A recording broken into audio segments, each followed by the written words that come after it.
Okay, this is John back again from the CEG staff. We're going to get the program started today. I'm pleased to introduce you to Janitronics.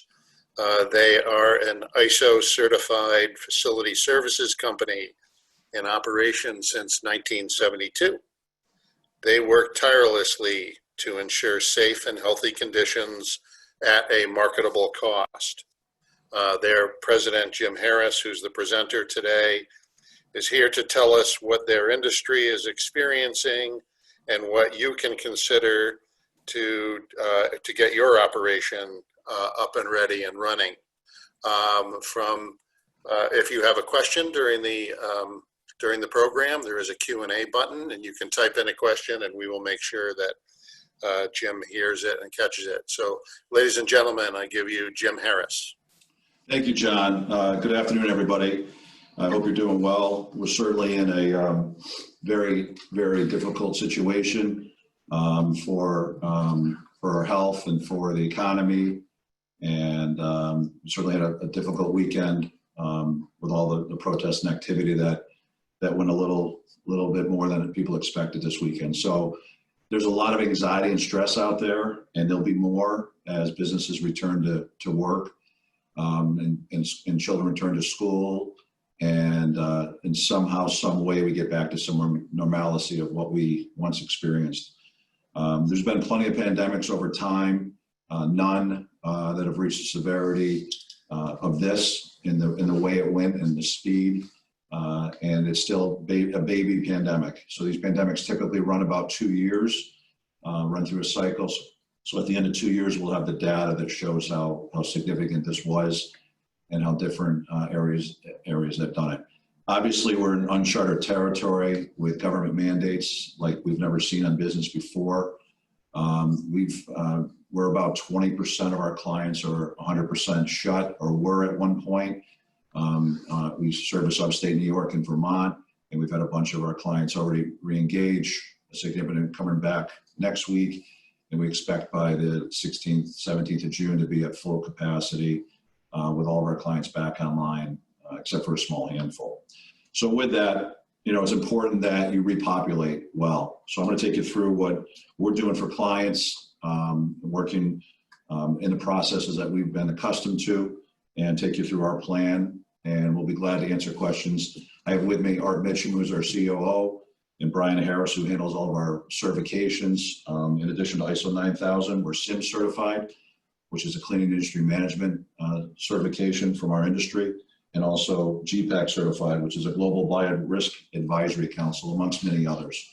So we've got a lot of training. We're in the process of finishing a multi-year project to renovate our headquarters into a training center. And we'll be opening that. We were supposed to open it March 15th, but obviously something happened on March 15th that changed everything. So we look closer to June 15th on that. So really, just what we're trying to do is help people safely repopulate their buildings. So we remain fully operational. We've had anyone that could work from home that did, but unfortunately, most of our work is in our customers' facilities. So we provided services to key clients that are all provide products and services all over the world, from pharmaceutical to testing to semiconductors and all different types of manufacturing. So we've seen a lot of different things that have happened, and you can see that we've used numerous resources that are welcome to everybody: CDC, New York State Department of Health, OSHA, Cleaning Industry Research Institute, Concepts for a cleaning consultant we own, and then Janitronics. Those 6 resources are really what drove our data for today's presentation. So Clean for Health is a program that we devised, and it's a 4-phase tactical approach to create sustainable, clean, healthy environment on the return. So the first step is to plan. So if you can't measure it, you can't manage it. So we collect data from floor plans. Every facility we clean is unique. And we know the layout, traffic patterns, and shift populations that matter immensely. We analyze this information to create the best overall cleaning strategy for your specific needs.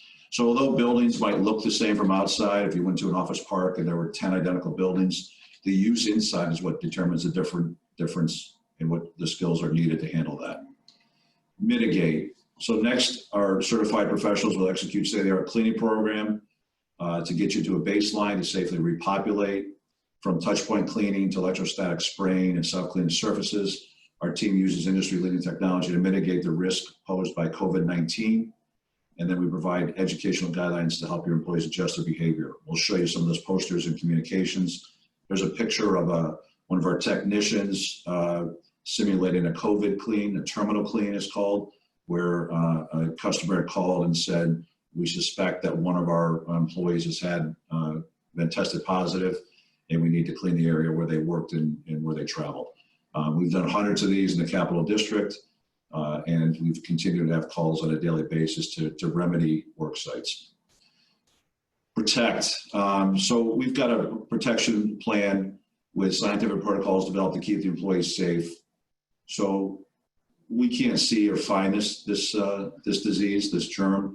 So we have to go extra hard and look for all these microscopic threats and utilize cutting-edge technology and the best cleaning systems that exist. So we have different surfaces we clean, different situations, and we work hard on giving you a healthy, clean environment. And there's one of our technicians doing some detailed cleaning inside a cube. Notice the glass is a little higher than normal, and they're spaced out. That's part of our renovation. And unfortunately, we designed it, and we're fully compliant in our original design with the 6-foot spacing and the height of the partitions. Manage. So rigorous service delivery system, continual improvement, and quality management. That's what we've been based on. Most of our principles have not changed since 1972. We understand systems, personnel, and needs, and our management and reporting results in quick response. We've really scaled up on technology. We've worked hard on training, and we worked hard on communication. Communication is the most important thing that's going to be happening in the next few months. We expect extreme anxiety in the workplace with those that are required to return to their space. As many have enjoyed working from home, they're going to be called back to work, and what we do is going to be put under a microscope. So we have to work hand in hand with our contacts and make sure that the specifications meet the requirements and that the requirements are being met on our team.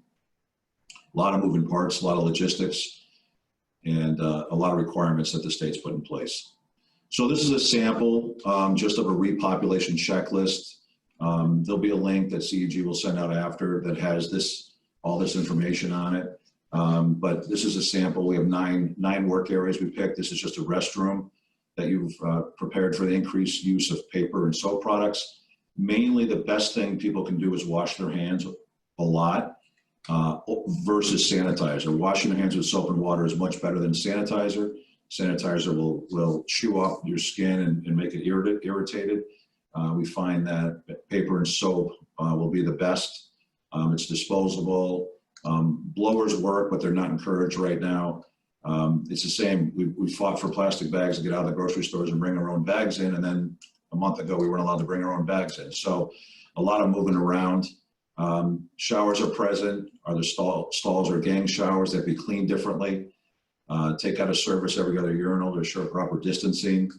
Put in touchless dispensers if they can. That's for paper and soap and doors even. So there's some door hardware coming out where you would use your foot to open the door and your foot to close the door. And then next to the trash container next to the exit door so you can throw it out so you don't touch it with your hands.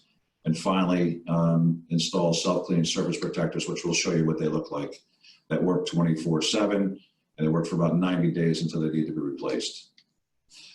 Employee safety, absolutely vital for everybody, every part of it, for our team and for our clients' team, that to stay home when they're not feeling well and display any symptoms. Janitronics can assist in each customer assess the areas which employees should wear face masks and where they can work safely without a face covering.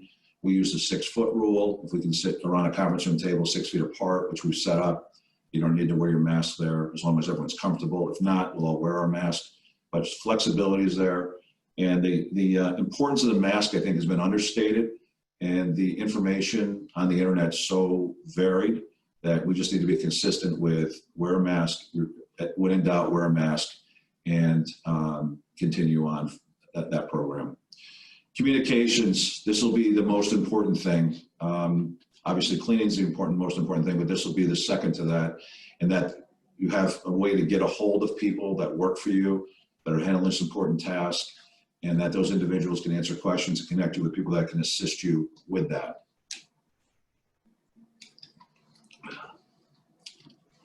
PPE.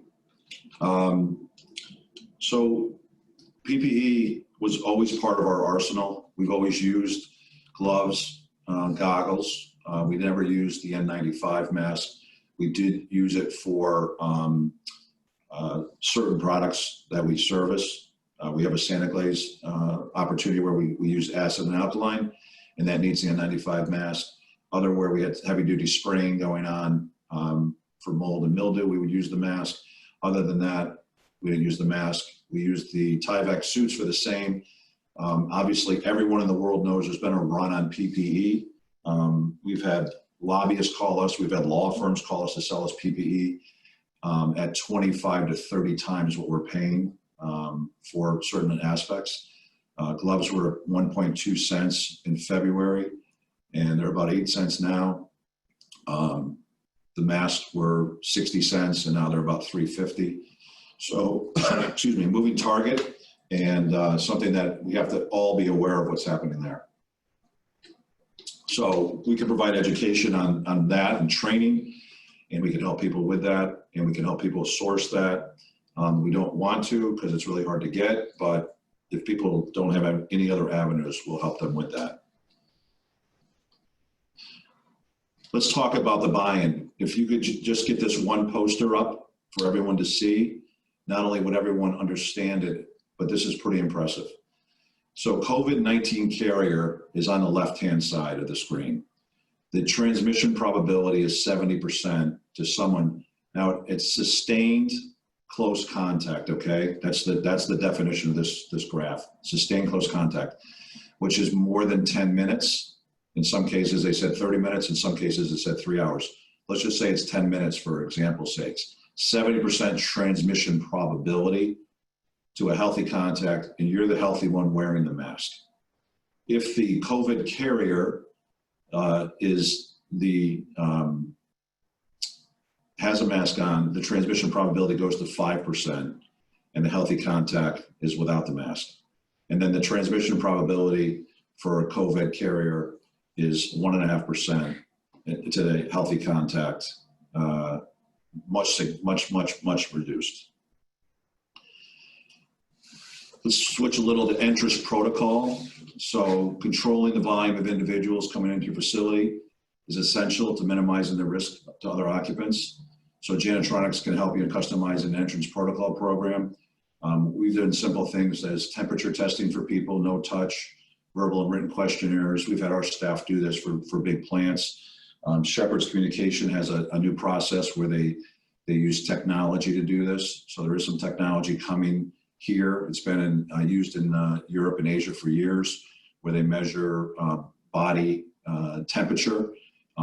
They can scan out the coffee cups and other things, but really you're looking for those people that are testing above 99.9, and they are far more sensitive than what we have in the contact or contactless thermometers. I can't seem to find many that get us above 98.6, but if you really have a fever, it will catch it and pick up with it. But at the end of the day, the other thing that people are doing on entrance is PPE verification, making sure they have the face mask, and that visual confirmation of anyone entering sanitizes their hands. Jim, can I interrupt with a question Absolutely. from the audience? Yes. Going back on 2 slides ago where you had the, there you go, that one. Says, can you give a reference where the mask slide came from, and can we use that to post? We will, yes, we will find that and get it to you.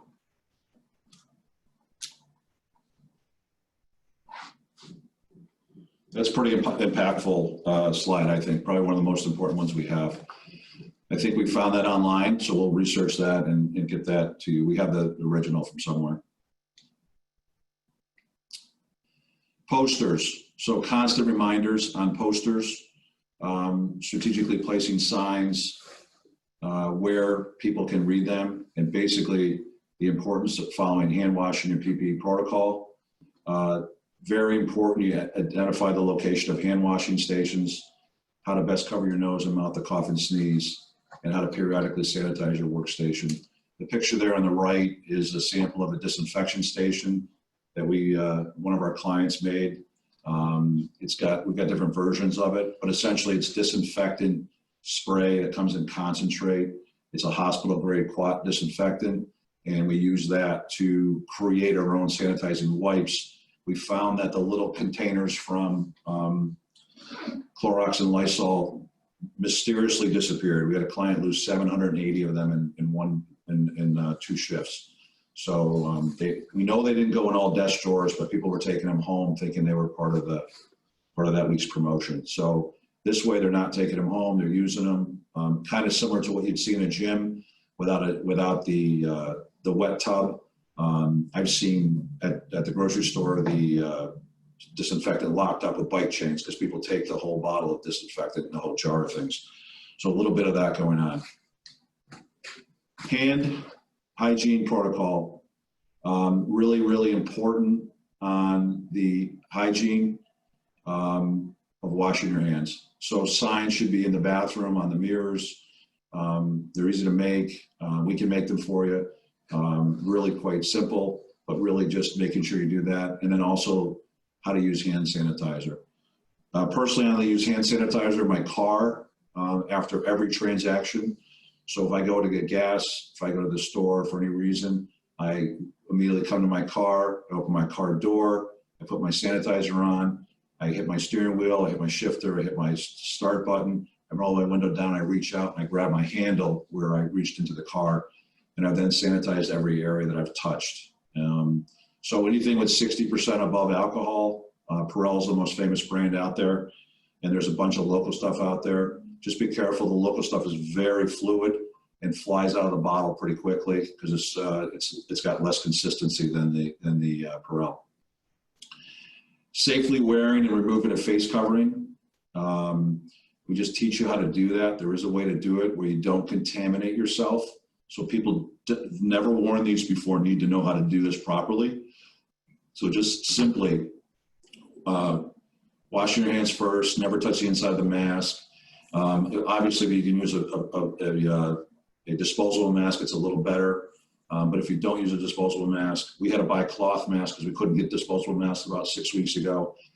Just wash those after every day. Even if it's just in the sink with warm water and a little dish soap, just wash them with anything. This virus is killed very easily with soap and water, which is very unique about the virus. Please keep your distance, no more than 2 people in an elevator at a time. 6 feet is the magic number. Maintain social distancing. And then just some other simple signs of up and down on staircases, just showing where, how the new norm is going to be. Typically, every building has two staircases minimally. So there'll be a down staircase and an up staircase, same as in the grocery store and in the other stores. It's just a different way of moving and flow through the building. Common area evaluation, this is really important. Some buildings have space available to set up social distancing in break rooms. Most are not set up that way. So we can help you evaluate whether or not you have a place for employees to take lunches and breaks, minimize congestions in restrooms, determine if employees should wear face coverings, and then the suitability of condiment utensils and other shared products in break areas. Everything's going to go disposable probably for the next year. So you won't see a bottle of salad dressing, you'll see a packet of salad dressing. People will be wearing gloves and disinfecting everything. Personal accountability is going to be key. So touch point cleaning is vital now. So this is an area in an elevator. The number one area for germs in a building are elevator buttons, coffee machine buttons, copier buttons, restroom handles. Toilet seats and bathrooms are one of the cleanest spots in a building, as long as they're cleaned daily or more frequently, but that's one of the more cleaner spots in a building. So there's different programs that are available. from us and other providers that offer touch point cleaning, which is vital to making sure the facility stays healthy. And really what you're doing is constantly cleaning those germs. So buildings that have elevators, and they're typically more than 2 stories, but typically a bigger story building will have day staff. That day staff will be either enhanced or modified and basically just be getting touch points and being visible. So it's almost like policing. You're policing the elevators and the handles, and every time they come down, you're spraying disinfectant on there. This germ is, like I said, easily killed, and does not it does transmit very fast, but it's easy to kill with soap and water. Vehicle sanitation. This is for plants and technicians that are out in the field, that there's delivery companies. They're having a lot of contact with people, cable companies, National Grid.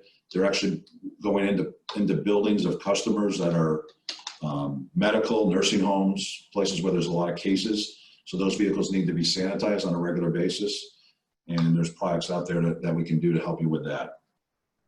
Self-cleaning surfaces. So there's a product in the marketplace called Nanoseptic. Nanoseptic is a skin and mat that's put into public touch points, continuously self-cleaning. It's been on the market about 6-7 years. It had minimal sales the first 5 years. Last year had a good year, and in the last 2 months they've grown by 20-fold. They're powered by light, so it utilizes nanocrystals, which provide a powerful oxidation reaction, working 24/7. So the surface is continually oxidizing organic contaminants. And unlike traditional disinfectants and cleaners, there's no poisons, heavy metals, or chemicals. It's not registered on the EPA because it's not a chemical, but it's been proven to kill Ebola and other coronavirus-like molecules and germs. We've seen tremendous success with this. We've installed over 20,000 strips in buildings. It's very reasonably cost. And if you know the note on the bottom, it's back ordered due to heavy product demand. They've exploded worldwide. So we're partnering with them. We work with them on it. And we do have some of that in stock in limited quantities. Confirmed case cleans. These are really unfortunate. We have to get to this point, but this is when you get that phone call that someone came in your building and either a vendor or a contractor or employee or one of the employees' family members is sick, and we have to come in and we can use a combination of electrostatic spraying, fogging, detailed wiping down target areas. We can help you with minimal downtime. This is always done off shift, so it'd be second or third shift, and we follow written protocol and procedure to do this. And they are unfortunately have to be in those suits, and they have to have that respirator on for their safety. So it's a little intimidating, so you really want minimal staff around when they come in. The product they use dissipates relatively quickly. There'll be a small tinge of a chlorine-like smell. It's not bleach. And depending on the disinfectant, the fogging being used, there could be some different residual. There will be some residual spray around that wipes up easily. It also shows, it loves metal. So the electrostatic is actually making it attracted to metal and electronics. So it'll show a little bit dirtier, but it's really cleaner. And people can see that once they understand what it looks like and how it is. So just wiping it off will release a little bit of that chlorine smell. So a lot of different ways to do that. But EPA's got registered disinfectants. We have plenty. Most of those are made in the US, and the inventory has been ample. We just Friday saw significant price increases from most of the US manufacturers on PPE and disinfectants and things like that, between 6 and 30% price increases. Most of the vendors were holding their prices and honoring them through this crisis. They were not taking new customers on. Touch point cleaning, really the most manual. This is physically touching the surfaces and taking you through the different surfaces and going on and making sure they're all cleaned and in place. This is done with by hand, and it uses a disinfectant, and it has to be has to be cleaned first and then disinfected to follow. So it's a two-step process. And then disinfectant needs some type of dwell time. There are claims from instant disinfection, which we don't believe in, to 10 minutes. So there's different varieties here, but really the disinfectant is going to sit and move through there. But it is a two-step process, so it does take a little bit longer. And this is inexpensive per piece, but it is a labor-intensive piece. We're gonna just clarify that. This has been our #1 requested add-on item, and it's kept us very, very busy through this pandemic. Jim, can I interrupt again? Absolutely, John. 2 questions. One is, should we continue these processes after the COVID situation is over? And number 2 is, do we have to be a current customer to receive your services? So the first one is, should you continue this? This is good practice. So I think your employees, as an employer, you're going to want to be able to have these services available to your staff. They're going to ask for and demand it. We don't know where this is going. We see from our experience that these things last typically about 18 months, which would be another flu season. And don't forget, we have a normal flu season coming up, and the flu normally affects so many people. It's crazy. I think last year or 2 years ago was 45 million people were affected. So you see drastic numbers of flu. So this is good hygiene cleaning. People are going to have less people in the building. And the answer is no, you don't need to be a current client. These are all optional services we're providing to our service territory on a per diem basis. So we can certainly, there'll be a link at the end. They can just hit that link and it will get them right to a page that has all these things described. Did I get both, John? Yes, sir. Okay. Electrostatic spraying, fogging. So this is the fastest, easiest way to sanitize a facility. So we want to emphasize this is sanitation versus disinfection. There's a huge difference. So sanitizing is basically spraying a disinfectant type material around using electrostatic. It's designed for misting and fogging. It goes fast. It's the least expensive option, and it's designed to hit the most turf. It does leave that smell of chlorine, but it also curls every paper up, so you know it was hit with if you leave any papers on your desk or on the wall or things like that. So really a great process, very quick. We had about 24 machines. You can see one of the machines there. They actually look like a kid's squirt gun from the 90s, and they're the same quality. So they really were good when we used them 1 day a week. They're really not good when we were using them 7 days a week for 16 hours. So we just got our replenishment, just came in last week, and we have another 100 machines on the way right now. So we'll have a couple hundred in the marketplace in the next, by the middle of this week. We've got verified delivery, but we've had verified delivery since April 1st. So hopefully they'll continue to, hopefully this time they'll be right, but it's a really cool machine, and we're gonna see a lot more use of that. It gives people peace of mind. People can be in the building when this is done, and they can get back to their workspace literally in minutes. It's about a 5 to 8 minute impact of them not being in their workspace. So kind of a neat thing if you want to do some common area cleaning during the day, or hand touch, then you got touch point cleaning. So like I said earlier, we had a customer that had a bunch of wipes, just 700, 800 cans of Clorox wipes taken by their employees. So this is just a simple dilution or variation of that. So it's either a mounted paper towel dispenser like you'd see in a kitchen or bathroom, and then or a box of towelettes. So they're kind of like what you'd see in a auto garage. It's better than a hand towel, and it's got more durability. It's kind of the Bounty feel, and you're just taking that spray bottle, you're loading it up with disinfectant, and you're using it. Clean your keyboard, your mouse pad, your workstation, the arms on your chairs, and if it's in a conference room, just spraying it on the table and wiping it up. So kind of neat way to do it. And this like I said, came from a customer, and they thought about it from their gym. They had a gym and how they went through the wipes. Jim, one more question. Yeah. On that topic, is the spray safe for equipment such as CNC machines? No, it's not. Electrostatic. Yeah, the electrostatic would be it. What electrostatic would be?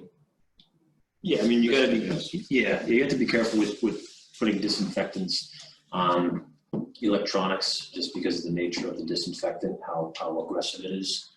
So you don't want to be careful using a ammonia-free cleaner or a lightly saturated cloth, not something very aggressive that can get into all the other pores and nooks and crannies of the machines. So the good news is this virus is killed with soap and water. So even a glass cleaner wouldn't be more appropriate. Yeah, you don't want something penetrating electronics. Okay, Sure. so you just got to be careful around the electronics.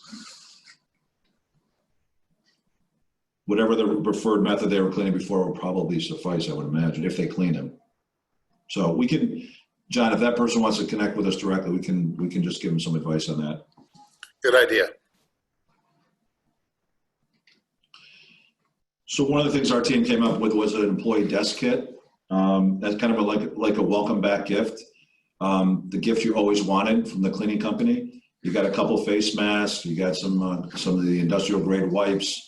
You got a microfiber cloth. You've got some sanitizer one-use pouches. You've got a little 2-ounce bottle of sanitizer, a couple pairs of gloves, and a small bottle of the EPA registered disinfectant, which in this case is a 3M disinfectant. And then a really cool tool that you can add on as an option. That's a tool that goes on your keychain. You can put your finger in it. You can open doors with it. You can touch elevator buttons with it. You can use your ATM with it.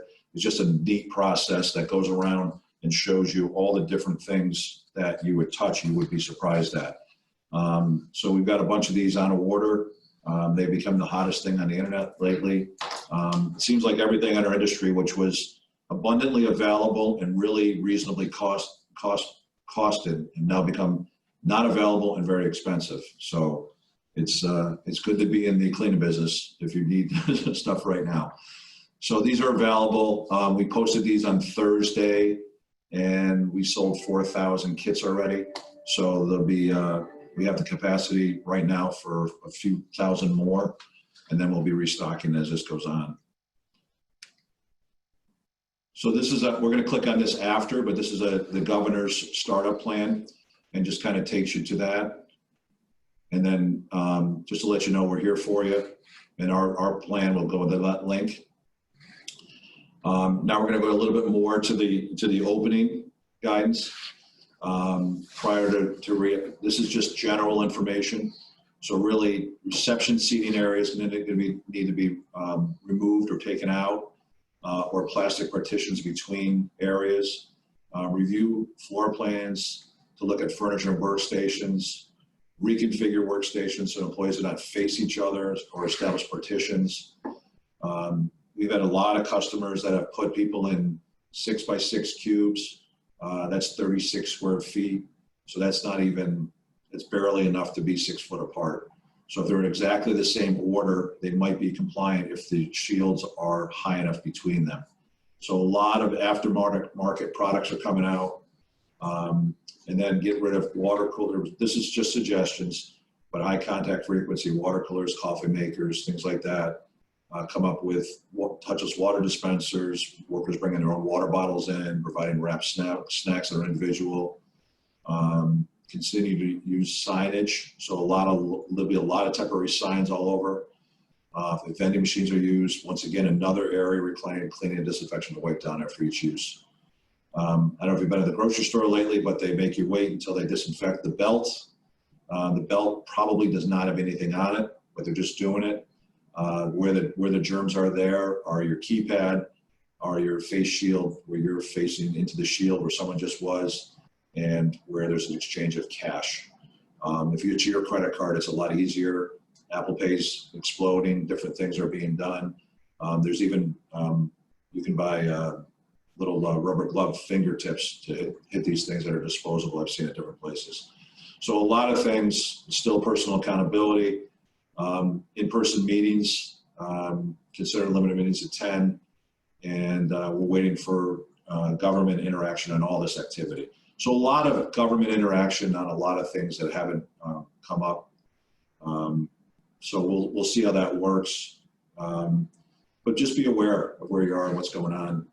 So one of the big things in New York State, and OSHA is going to be enforcing this. We don't know whether it's OSHA or Department of Health, but the daily cleaning and sanitation completion log. This is a sample that we created. This is to be kept in a log book in a building, easily accessible by anyone that walks in. This would be kept in the same area by the same person in your building that's responsible for the login and log out of every single person that comes in, including the executives. They have to sign in, sign out, or scan in, scan out, and that is for the tracers. So if a case comes through your building, you need to be able to provide that log instantly with contact information to the tracers. The tracers will then make the contact calls, and they'll chase through that process. We're trying to automate this. We think we have it figured out, but we're not sure if New York State will allow the automation because it's not on site. It would be a day delay, and I think a day delay might be okay because everything seems to be taking a day or two to get the testing results back. General office settings, this is kind of wordy, but basically it's the same thing. You just need a person in charge of the plan or a team. You really want one person accountable. A team loses communication, even in the best of times. So with the stress going on here, you'd want a couple backups, but it's really paperwork and it's really administrative function. So we've got customers that are telling us right now they're not returning until July 1st of 21. And other customers telling us January 1st of 21. Other customers telling us July 1st of 20. And other customers telling us September, right after Labor Day. Seem to be the four big start points we're hearing. All are going to have staggered shifts. All are going to be bringing people in, possible rotation of half-day schedules or 2 days on, 3 days off, the other days working from home. So a lot of different type of activities. Depends on your business, depends on your business model. We're essentially a second shift operation. 85% of our employees work after 5 o'clock at night. So we are already, just in the nature of how we're designed, we're already 6 feet apart. We're literally 6 miles apart, and we're spread out very well. And we have PPE. We've always had PPE, and make sure soap and paper towels are going to be the big one going through. We really haven't been cleaning many full offices since the pandemic. Most of our essential customers that are open have eliminated their admin staff, and the only ones in are their essential employees, which in most cases is manufacturing. So we're yet to see what the influx is going to be on these offices when they're all in there. Jim? Yep. You're very popular. I got 3 questions. Okay. We'll take them one at a time. All right. If our building has a cleaning company, does each individual office in that building also need a log? Yes. Okay. Number 2, does Janitronics provide logs for clients on cleaning protocols? So the log, this is the screen. This could be modified to their specification and will be modified to their specification. So the answer to that is yes. Okay. What employee health assessment protocols would you recommend? The only ones that are out there are the temperature taking and the questionnaire. So the questionnaire could be anything you want to ask. We all know the original one. Have you been to New York City, or have you traveled in a foreign country? Those are the first 2 questions. And then after that was, do you have any of the following symptoms? You read off the 6 symptoms, and then you take their temperature. Right now, people are just taking their temperature first, and if they're above either 99.6 or 100.1 are the 2 numbers we've seen, if they're above those numbers, they're asking people to return, to leave that area, be tested, and then a few minutes later, and then go home and take a sick day. Most employers are paying for those sick days without hitting their bank. They're all different. Every employer is different. So those are the 3 big areas we see. Quick questionnaire, which could be automated. People could answer before they come to work. And then when they get their quick temperature scan, it's not required, but would be recommended. And it is quick. Okay, thank you, sir. You're welcome. Protecting high-risk employees. So we've all have employees that have high risk. So asthma, lung, heart conditions, diabetics, liver, kidney disease, just those people need to be, if their work cannot be done remotely, consider temporary work in another capacity. So really just thinking through working with people. I was at the store on Saturday. I overheard two women speaking. It was the Glens Falls Market 32. And the woman's like, yeah, I call in every 2 hours for my voicemail. I have to check my email because we're not allowed to get it remotely. So I have to log in, get my email every 2 hours. And she goes, last week I only had one call and a few emails. I'm afraid they don't need me when I go back. She goes, it's funny you say that. I'm afraid my company doesn't need me when I come back. And sadly, what I read in the Wall Street Journal is people are not going to be coming back because companies have found a way to increase productivity and decrease some of the staffing that they have. So there are going to be quite a few people that are not returning to work because their jobs have been either automated, deemed unessential, and they're just not, their skill sets haven't kept up with technology. And I do have to add my one joke that I'm finally more essential than my attorneys, and it makes me smile every day. They call me and I tell them they can't bill me during the COVID because they're considered non-essential. So telework capability, just make sure that everybody you can communicate. This happened really quickly. Companies are still working on this. And you have to establish response times to calls and emails so that people do have time. The very big challenge of this working from home is that the schools were closed and childcare was closed. So those parents that did work remotely before were suddenly had to help kids log on to the computer, go through their classes, do their homework, make sure they were taking the test and not playing a video game. It's been very, very challenging for even good students to continue to learn in the middle school years, especially. You've lost the whole physical fitness part of PE during the day, at least a couple times a week. And it's nice to see in my neighborhood, the kids are out. You can hear the kids out in the street again, playing ball, running around and doing things, and people taking walks. All social distancing properly, but it's nice to see people out and about again instead of, driving through a neighborhood with no activity of life in it because everyone's inside. Ventilation, really important, adequate flow of fresh air. So, have somebody like Chris Foley Brothers come in and check your system to make sure that everything's clean, everything's doing what it's supposed to do, the flow is right, the transfer amount of air is right. Don't allow desk fans anymore. That's where germs are spread. So a desk fan can take it over a whole workspace. If someone sneezes into a desk fan, they don't even realize it. Just make sure you're capable of that. But there's experts in ventilation that can help you with this. Filters, change those on a regular basis. If you change them every 3 months, you want to change them every week or every month for the time being. Just to be extra cautious and make sure that you're minimizing the air problems that are out there. Floor plan considerations, this is all off of CDC websites and things like that. This is out there. This is an 8,800 square foot office space, and you can see what they're doing. Higher space dividers, decrease the density, sanitation stations, mobile boundary screens, video, added video conferencing.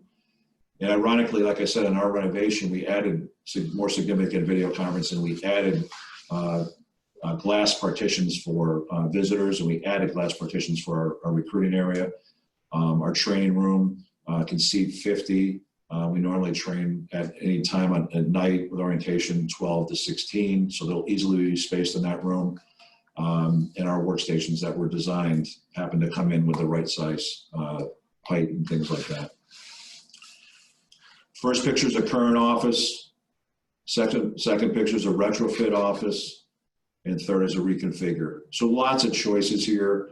If you notice, most of the stuff that's in 2 and 3 is aftermarket. Very hard to get right now. Plexiglass is in utmost demand and need. So there's a lot that's there. But this is an option that would be a good choice for people that are out there. This is a repopulation checklist. This just shows you what you should be doing. We saw one earlier. This is on break rooms and cafeterias. If you notice down in the middle here underneath the sample, It says marked floors ensure social distancing. You see that all over the place in retail with stand here, wait here, or limited people in a building. Lots of different things that happen. This is where your germs are. This is where the needs are for this break area, cafeterias and coffee stations. That's where your touch point cleaner, your day matron, or someone in the office that's responsible. And these will even be where the disinfectant stations are. So really everybody accountable for cleaning and making sure that it's taken care of. Workspaces are going to be as paperless as possible, and people made to be easier to clean so the surfaces are hit. We know that the virus lasts on some surfaces up to 72 hours, and it doesn't disappear when it's transmitted. It stays there and lingers. So in closing, remember social distancing, wash your hands a lot. Wash your hands 6, 8, 10 times a day. Wash your hands as soon as you get to wherever you're going. If you can't, use sanitizer. Follow the plan that's established for you, and personal accountability at 6 feet. That kind of closes it out. I do have a couple of, can you see that, John? New York Forward Safety Plan template? Stop sharing. Oh, I stopped. Okay, hold on.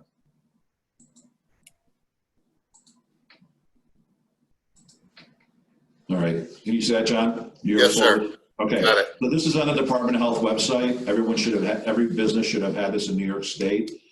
So New York State Department of Health, this is the reopening safety plan that has to be written. This has to be placed in a binder so that if the Department of Health or OSHA comes in, they're gonna look for this first. And it takes you right through everything, deliveries, gatherings, 6 foot of distance, engagement with customers and visitors. This is for every establishment. This is for restaurants, bars. This is for gift shops, department stores, malls, businesses, manufacturing. This is for everything. It talks about PPE. How are you taking the PPE? It has to be at no cost to the employee. Like I said, PPE has become a major expense. So there's different options out there. Most employees will want to control their own with a cloth or homemade, but there's some temporary stuff out there or disposable stuff out there. Limit sharing objects, excuse me, discourage touching of shared surfaces.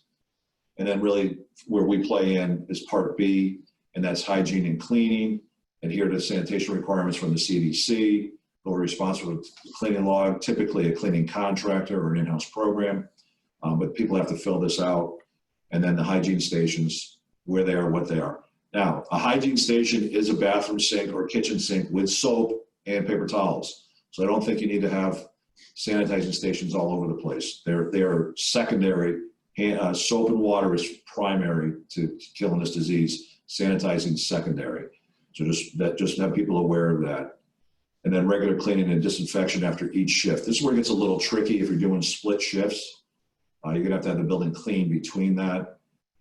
We have a couple clients in the education sector, and they're looking for 4 times our day staff. So if we have, I think we have 3 people on day staff now, they want 12 people in the fall. And they want us to clean every classroom and every surface between every class by hand. So we're looking at options to help them out so financially they can afford what they want to do. Their intent as well. They're a school that online did not work well, and they know why. And they need to be together because of the nature of the school. So we will be working with them on best practices and helping them do that.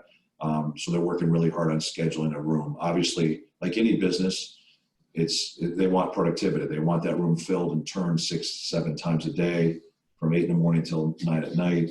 What can we do to help them with that? So if a worker tests positive, so all your notes are here, what you do if a worker's tested positive. So local health department takes that over and communicates with the employer. And then that's when the tracers will kick in.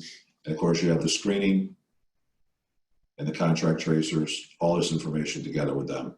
So this is something every business has to fill out. This is one of the executive orders. There's about 60 of them on the street right now, maybe more. And then this is a link, janitronicsinc.com is our website. There's a COVID button up here. Just send us a response to this. and we'll send you some information on the Clean for Health, the plan we just went through, on PPE, and kind of just takes you through kind of what we just did in about 2 minutes instead of 45 minutes. All right. So John, that's what I have. If there's any questions, we're available for those now or after. Yes, please send in any questions that you have. Many thanks, Jim, to you and to your staff for preparing that. That was very informative, and it's nice to know that someone knows how to deal with this kind of work and helping companies move forward. Good to also report to you that this webinar was recorded and will be up on our website if any of the attendees want to share it with their friends and business associates and other staff members. You can also contact, obviously, Jim and his team at the Janitronics offices, or contact our office and we will put you together. I think I do have a question that came in. Yes, we do. What sizes do the nanoseptic come in? It's on our website. There's, I think, what, 20 sizes? 10 to 15 maybe. 10 to 15 different sizes. They're designed for door handles, door push bars, push plates, and different size handles. So there's a variety of surfaces available. And then there's also sheets you can buy. You can cut to any surface level. They don't work well on curves, right? Yeah. They don't go in circulars. Non-ADA compliant handles or knobs, they won't work. And they won't work on door knobs. They'll work on door handles. Okay. Wow. All right. Thank you very much, Jim. I can't thank you enough. And for the audience, oh, wait a minute, there may be another question popped in. There's a blog. I'm not sure how to pass this on, Jim. I think someone sent a blog, the definition of commitment. This was the blog where the mask picture came from. It was bwprimarycare.com/blog/the definition of commitment. Thank you. And thank you all for attending. And also there are more webinars to come by CEG like this one, designed to help companies get through the COVID and with great business information to keep going. So thank you, everybody.